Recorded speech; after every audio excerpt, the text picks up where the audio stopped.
Oh, ladies and gentlemen, boys and girls, I am happy to have you guys here. I have got Mr. Stan Cifka with his. If you look at that background, look at that. Look at that. That's a sweet little artifact. What is it made out of? What is that? My friend Tanakh, like his famous cosplayer in Dota, made it for me, so I'm very happy to have it because it's like amazing and Yeah, that is like cool. unbelievable. What is it made out of? Like, It's probably plastic. I don't know, honestly. yeah, I just asked him make me some really cool artifact stuff, and he gave me a ton of them. So more of them you will see in the near future. So that's awesome. gonna be amazing. Well, good. Well, everybody, if you're not aware, Mr. Stan Cifka is not only a Magic the Gathering Pro Tour champion, has also been a professional Hearthstone player for, I'm actually not even sure how long now, but now thinking about moving over to Artifact. But, tell people a little bit about yourself. I mean, for people who don't know, I mean, obviously it's most of your followers, but there's some people out there who don't know who you are. Yeah, I'm Stan, and I'm from Czech Republic, and I started playing games when I was like 5 years old. I started with chess, and then I was playing games for my whole life. I actually quit university to continue with gaming. I've played poker for like 5 years to make a living out of that, and then I like, the PC trading card games a lot because I was playing Magic when I was younger, but back then it wasn't that realistic to make a living out of that. But when I heard like a lot of my friends are playing Magic for a living, I felt that's exactly what I want to do, and I give it a try. It was back in 2010, and then in 2012, I won my first PT. It was amazing. And yeah, and since then, I'm playing the games like many of them. When the Hearthstone came out, I thought this is, very, very cool step in my career because I felt esport is growing and it's very popular. And what I like about the gaming is I don't like gaming just for myself. Like I feel like sharing it with the other people. I like big competition, and I feel in esport it's slightly better than in a regular card game these days. So I moved to Hearthstone. I started playing 2014, but it takes it some time to learn the game. So 2015, I won a couple of majors, and since then, yeah, I was Hearthstone Pro till this year. When I decided to quit Hearthstone, not quit, but let's say more focus on Artifact. Right. At that period of time, I was world rank 1 player in Hearthstone. So the decision wasn't that easy, but the Artifact completely got me, and also, the communication with the guys from WoW was so amazing, and I got a feeling this game will be the most popular card game will be released, and the competition will be the best, and I just want to be in. Yeah, because that's a big step. It's the difference between maybe moving from Magic to Hearthstone is, I don't say maybe easier because there's a more of a livelihood you can make. You can make a better living playing Hearthstone and use a lot of the things that you've learned from Magic to do that. But moving from an established Hearthstone streamer professional where you have a player base who knows you, who knows the game, what made you want to move over to Artifact and maybe do that full time? Because I think that's really the question that people are wondering, how you could take a risk. I mean, because it is a risk to go from the Hearthstone over to being able to do more on the Artifact side. Yeah, I have to say I felt the bigger move was from Magic the Gathering to Hearthstone because the environment there is completely different. When I started playing Hearthstone, like I basically didn't know how to turn on the computer, or it's obviously not 100% true, but I knew nothing about the esport. I knew nothing about the teams, like how it works there. And I just know how to play the card games, and Hearthstone is still card game. Like it doesn't matter if you Right. play it on your computer or on the table, but like the whole, let's say, the business side, I had no idea how it works. Like I didn't know what a Twitch is when I started to play Hearthstone. And like now I kind of know how it works in the community. I also understood that it's good to produce some content. It's not only about, playing the game on very high level, but it's also important to share it with your fans or with the community because that's what's very important in the esports. So I got this lesson, and I hope I have what I need to become successful artifact player. Obviously, I didn't know when I started playing in February. It was possible that I will have no clue how to play this game or I will not like it. But when I start playing it, I start winning a lot of tournaments running in the beta, and I felt uh, the game is really good for me. And what I was kind of lacking in Hearthstone in the last year or maybe last 2 years was the competition. Like I felt most of the best players moved from competing to streaming because in Hearthstone you can make way more money if you stream every day instead of, let's say, traveling to tournaments or, let's say, doing what you have to do in order to win the BlizzCon or whatever. So like the money was not an issue for me, but the lack of competition. Like, let's say you were used to compete with the best players, and they either quit the game or became the big streamers, like it's the case for, I don't know, Life Coach or Taish or Doc, and all of these players were so good, or like they are still very good, and I love to compete with them. While now, if the last year if we were competing, these players were not around, and like most of the competition was lost. All the hype was lost for the competition, and I just felt the Hearthstone became too casual.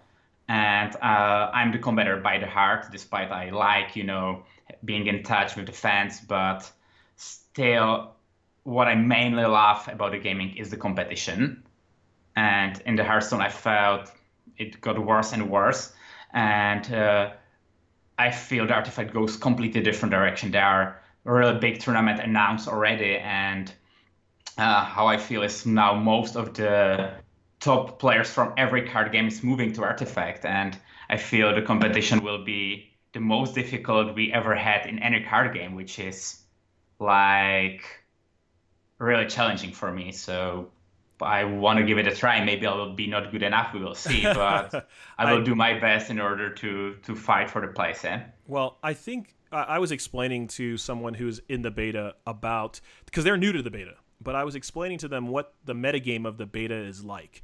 It's essentially an all-star game of every player who's been in a card game and done well. They're all in there. Like every game you play is against a very intelligent, high-level player, and it tests you every day to get better. And I think the skill level difference, where somebody who's maybe not good versus somebody who's very good, there's a big difference there. And RNG doesn't make up for that difference in Artifact. Well, in my opinion. So, but what I wanted to ask you is, how do you feel about RNG in Artifact versus Hearthstone or Magic? Mm-hmm. Like there are a lot of RNG elements, let's say the arrows or where the creeps will be, deployed. But I feel in the artifact there are so many difficult decisions that I'm nowhere close to play the game perfectly or even good enough. And at the moment, I feel it's the same for every player. And there is a lot of space for making mistake, way bigger than in Magic the Gathering or in Hearthstone. So this RNG is nowhere close to make better player losing the game because people make so many mistakes that the RNG can be beaten this way. When I checked my stats, I had almost 90% win rate during the artifact. And we were nowhere close to this number. And we also need to have in mind we are playing against the professional players and not against the mass of people who are just playing for a joy. So, like, it's actually insane how high win rate the good players are having these days in Artifact, because like I feel like it's almost like a chess. Like, right, that's what I was gonna say. Is it feels like a lot like chess, where you could be like a grandmaster Artifact player, and if you sit down with someone who's just learned recently, that the grandmaster is going to win 99 to 100% of the time, even if they have a better deck, because the RNG isn't going to save them. Like, it's just not. And especially if you gave two people the same decks, but one person was very, very, very, very good, there's no RNG usually that's going to save them to make up for that difference, unlike Magic, where you could get mana screwed and then not play, or you get mana flooded and then just not in the game. Like, do you still feel like that?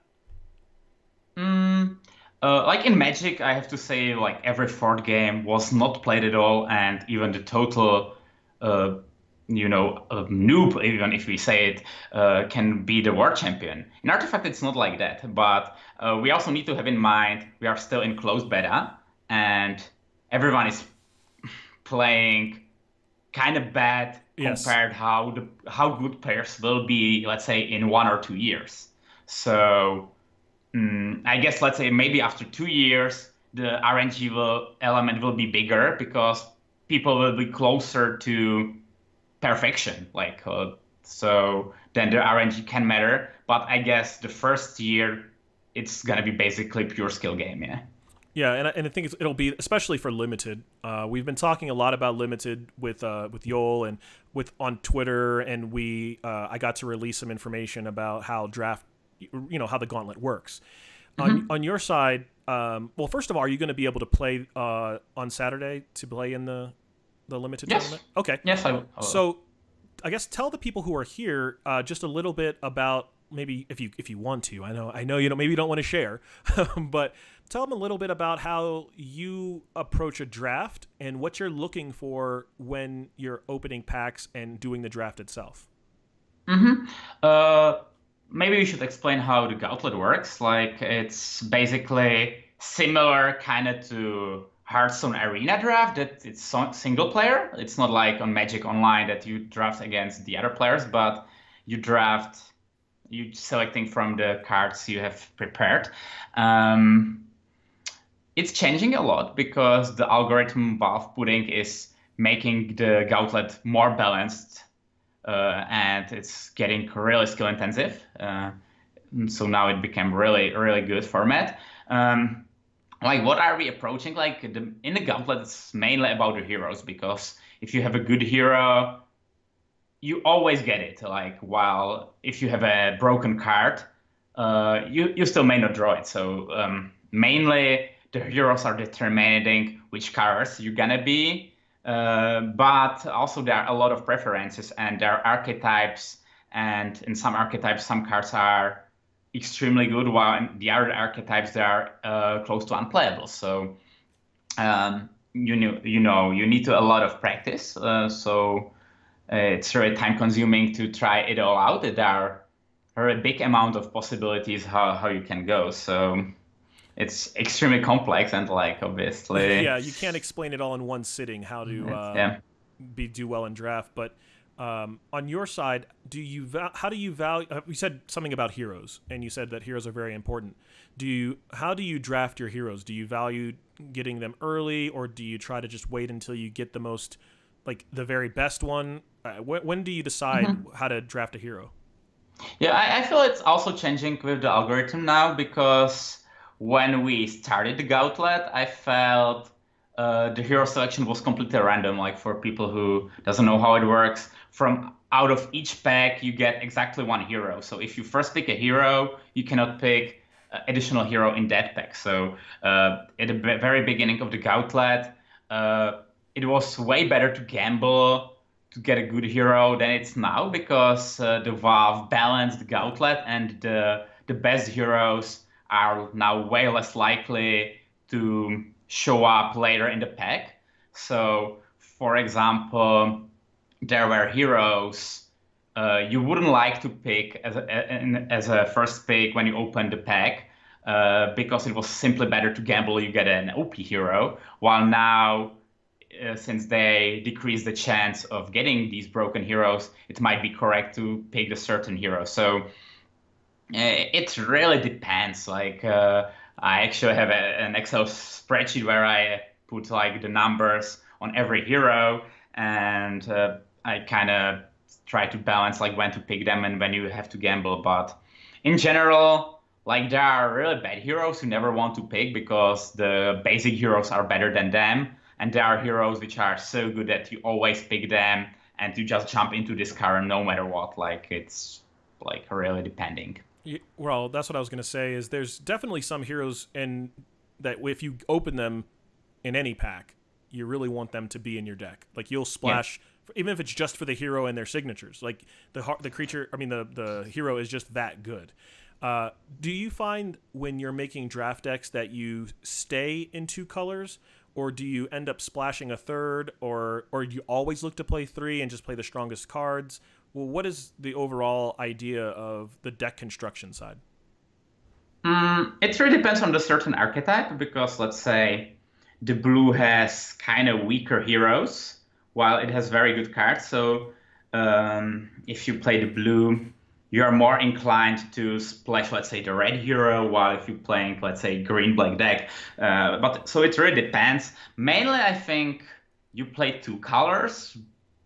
I would say like 60% of the time, but in the remaining in the remaining examples, you just play the three colors.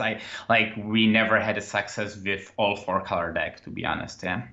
Yeah, I actually played against someone yesterday who had a 4-color deck, and it was horrible. Like, it's easy to get a hero off of a lane, and when you're playing 4 colors, and when your opponent knows what your deck is, they can just keep you off of that particular lane, so you can't play that card that you need. Mm-hmm. And so there's definitely a big portion of this game when it comes to future planning, and as a chess player, I love it. Right? It reminds me of when I would have to read up about an opening because I have to think, 9, 10 moves deep. And as a chess player yourself, how many turns deep do you find yourself thinking? I mean, obviously you're not knowing what your draws are going to be, but when you start your hand of 5 and you've got your initial turn placement where you see your creeps, you see your heroes, how far into the future are you planning at that point?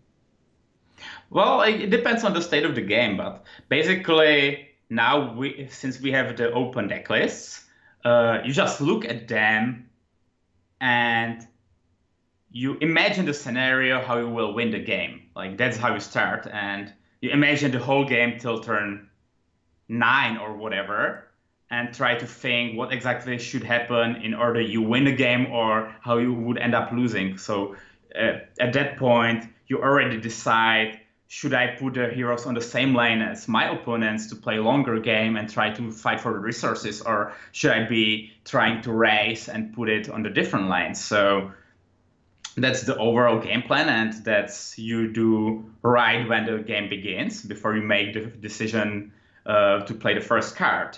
And then it really depends on the complexity. Like you're trying to think as deep as you can, but sometimes the game is that complicated, let's say with the initiative or with all the cards which are able to remove the heroes, that you are not even able to think properly all 3 lanes in the current turn, but sometimes you just think 2 turns ahead in, let's say, in the terms of race, like should I be able to push the second tower, or is my opponent faster? Like it really depends. Like there are situations when you think like 3 turns ahead, meaning like getting 3 extra crystals, but sometimes it's even impossible to solve the current combat. Like it's the same in the chess. Like right. You cannot say if you think like 3 moves ahead or 40, because it simply depends.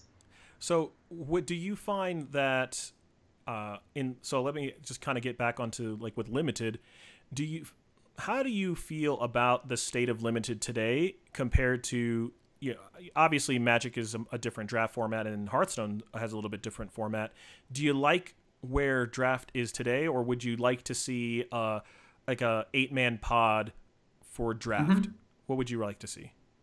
Okay. So first, like I had a really cool experience to play in the summer the Silver Showcase in Magic. It was played with Beta, Arabian Nights, and these old editions.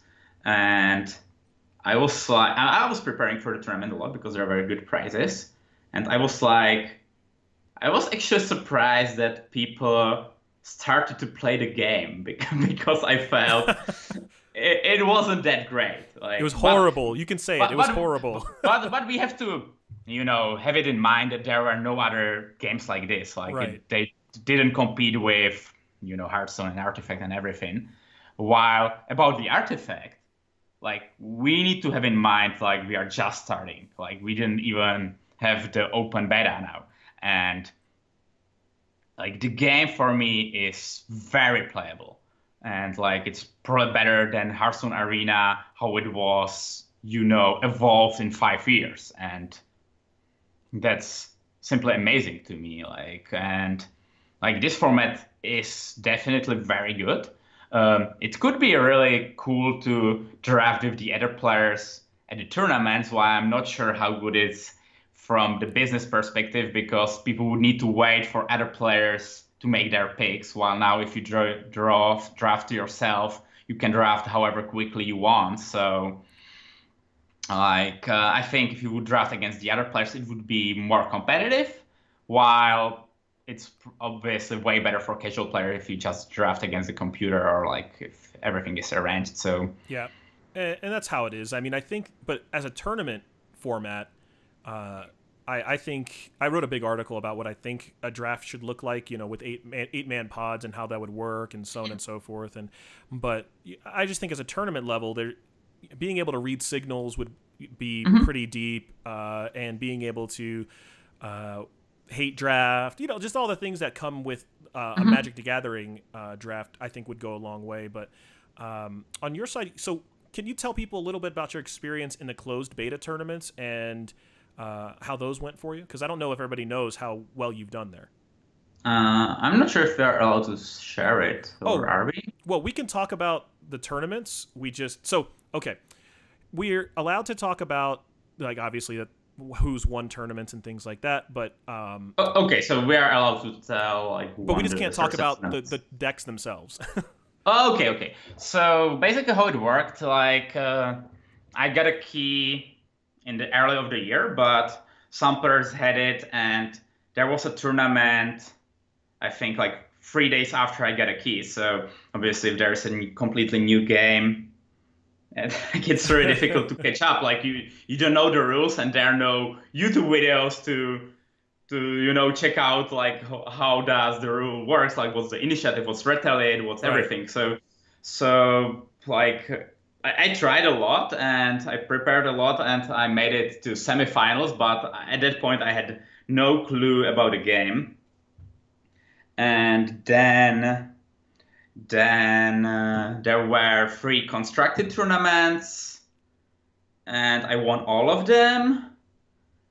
And actually, it was single elimination, so I didn't lose a single match in these That's 3 insane. tournaments.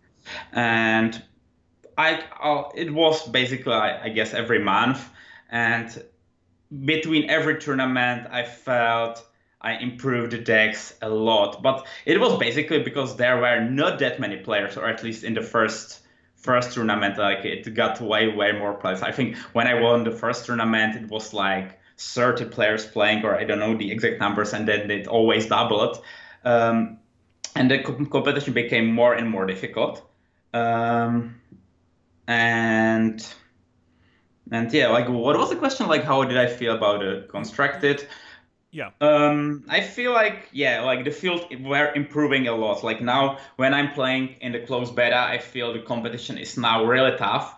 While when I was playing in March, we need to have in mind that most of the players were entering the game later, so it was very difficult for them to catch up. So the Artifact is quite complicated game, so I feel like every week the competition is way better in the Hearthstone, in the Artifact. So yeah, the meta is evolving. We are realizing which cards are good, which cards are bad. Obviously, we still don't know because like it's gonna be completely different when the mass of millions of players will try the new decks. Like, yeah, now there are a couple of hundreds really good players, but obviously we don't have the time to try out everything. Right. Yeah. A million hours of artifact in, there will be broken things coming out of constructed and cards that we may not think are good now, but there's some interaction that we're maybe missing.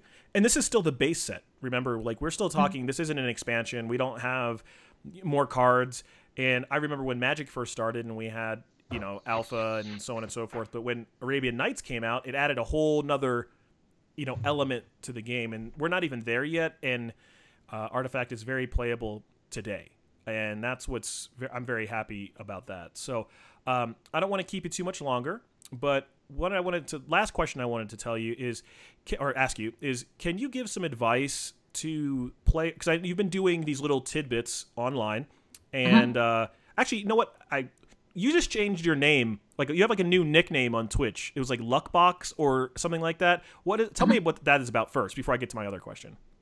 Yeah, like when I started to play Magic, like you just use your civil name, and then I moved to Hearthstone, and I didn't think about like, yeah, just put my name, do whatever, and start playing because I felt it's not important. But I really enjoy how people have the nicknames in esports, so I felt, yeah, I want to pick a nickname as well, and I feel like Box is short, it's easy to remember, and I feel it's quite funny. So I'll have to work on my nickname when I win 3 tournaments in a row. Okay, so like, but. Yeah. Tell us, okay, so the question before I have you go is, what would you suggest for someone who doesn't have access to the beta? How can they prepare now to be as ready as possible when the game launches? Like, it's obviously the best is to try the game, but I think it's important to recognize who's good, which is definitely not easy because like everyone is always, you know, acting like they understand the game perfectly, but in the content creators, there are big differences. Like, it's in Hearthstone, it's everywhere. Like, some of the players are extremely entertaining and the content is like joy to watch, but they're not that great in the game itself. So I would try to suggest to try to recognize who's in the game, who's really good, and then listen his mental process while he's streaming or while he's posting, you know, the tips or YouTube videos or whatever. That's what I did when I was learning poker and didn't have enough money to play at the stakes I would like to. And yeah, just was watching the best players and try to do what they do and try to find the mistakes they're making. Like, obviously we'll be able to do it when you have access yourself, but I think, yeah, it's very good to watch good players. You will recognize it probably because there will be competition in the closed beta already. So probably whoever will be doing well will be the best player to follow in case you have ambitions to be really good yourself. Like, obviously you can just play for fun, and then it's probably good to watch whoever you like the most. So yeah, well, that's perfect. Well, thank you for coming on. I appreciate you making time. I know you're doing a lot of streaming, and you also want to get some more games in for this weekend for the draft tournament. So I'm hoping to improve on my top 25 from before, and hope to, you know, I temper my expectations. Obviously, I'd love to make top 8, but you know, if I made top 16, I'd be happy to with that performance. On your case, we'll see if you come away with another trophy. But again, tell people how they can reach you on your socials or Twitch and things like that. Yeah, like what I'm trying to do is post tips on my Twitter mainly, but you can just catch me on my Twitch. It's Stanislav Cifka, my civil name, or you can hit me wherever. Like, I have Instagram, I have Facebook fan page, so whatever type of content you like, you will find me. It's gonna be pretty easy, I guess. So yeah. Yeah, you're not a hard person to find. That's for sure. So, well, thank you again, and I'm going to let you go, but we're going to do our giveaway, and again, hopefully I'll have you on this weekend, or after the weekend maybe, if you win the tournament. So yeah, like, it was really nice to talk with you. Like, anytime if you want to discuss again, I will be really happy to join you. So thanks a lot for inviting, and I guess it's going to be it from my perspective, but I'm glad you guys are watching, because on this channel you can learn a lot of cool stuff. So yeah, don't go anywhere. And I'm very happy that I could come today. So thanks a lot for inviting me. Yeah, Stan, thank you so much. And again, this is the guy who won 3 of the closed beta tournaments, and will be playing this weekend in the limited side, and we'll see if he will take home the crown there. So again, thank you so much, and we're going to